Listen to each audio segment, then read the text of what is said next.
Gemini, Sun, Moon, Rising, let's see kung ano yung energies na inyong kaperahan, money, career, finances ngayong August 2026. So this is a general reading. Pwede kayo makarelate, pwedeng hindi.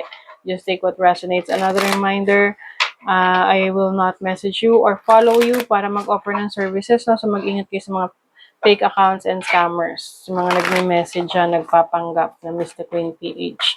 Kung gusto niyo ng private reading, just go to my website, mrqueenph.com, or you can book directly sa aking calendar, link on the description or comment section. So, let's see, Gemini, energy ng inyong kaperahan. Guidance, o kailangan nyo daw ng maggagabay sa inyo, sa inyong mga desisyon sa buhay or yung sitwasyon nyo ngayon sa trabaho nyo, career nyo. Pwedeng meron kayong, lalapit kayo sa isang, mentor. Ayan, importante rin kasi na merong mentor. Yan yung nag-guide sa inyo kung ano man yung path na gusto nyong tahakin.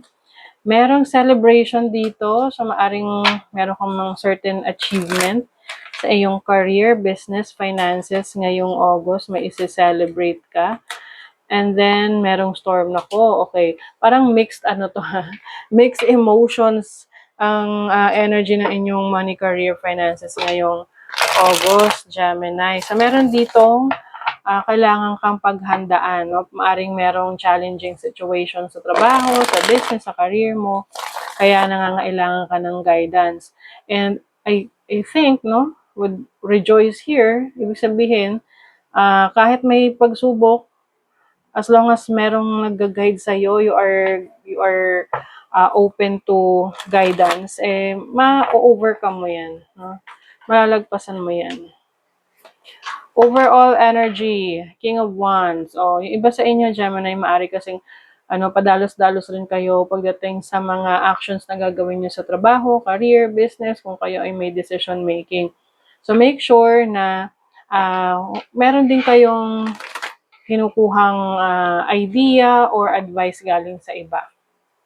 I also see na iba sa inyo may pagpapalawak, may expansion na gagawin. Let's say sa business, trabaho nyo, career. Your challenge is the Ace of Swords. So ito nga, kailangan nyo talaga ng matinding pag-aaral, pagre-research, no? Ace of Swords is about communication, learning, thoughts. So, importante na, sabi nga knowledge is power. Okay? Now, your opportunity is the Eight of Cups. So, some of you, meron kayong iiwanan na sitwasyon sa trabaho, sa business or career na you feel na hindi na nag-align sa inyong mga goals. Hindi na siya fulfilling. No? So, I think yung iba sa inyo, ito yung decision na gagawin nyo ngayong August. Because you want to try new things, may mga bagong opportunity na dumarating, and I think napaka-importante rin na merong taong nagbibigay sa inyo ng guidance na talagang trusted nyo na. Oo. Now, your blessing is the Eight of Swords. I think as a blessing, no, ibig sabihin nito, you will break free from your limitations. Kasi minsan, tayo rin nagsiset ng limitasyon sa atin na, ay, hindi ko yan kaya. Pag-doubt kasi to sa sarili natin, no? So, some of you, ayan, lalaya kayo dun sa doubts na yan. And you will believe in yourself na kaya mo as long as malakas ang loob mo. Personal branding, o ayan, yung iba sa inyo meron kayong i-build na brand.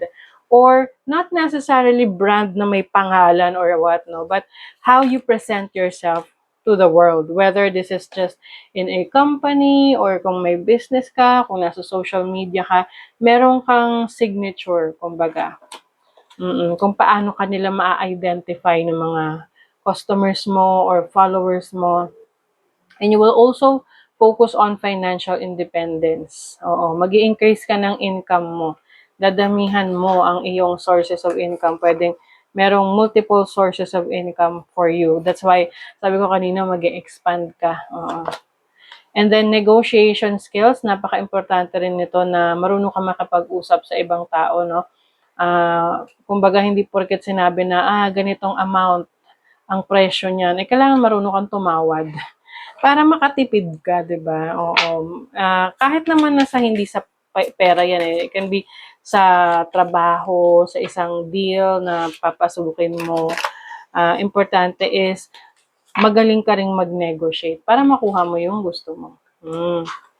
Stay grounded and welcome the new knowledge and perspective coming to you. So, meron talagang bagong kaalaman, no? Maging welcoming ka sa mga new ideas. Kasi yan yung magli-lead sa'yo para ma-upgrade mo yung career mo, business mo, 'di ba? Yung finances mo. So, that is your reading, Gemini. Thank you so much. See you again.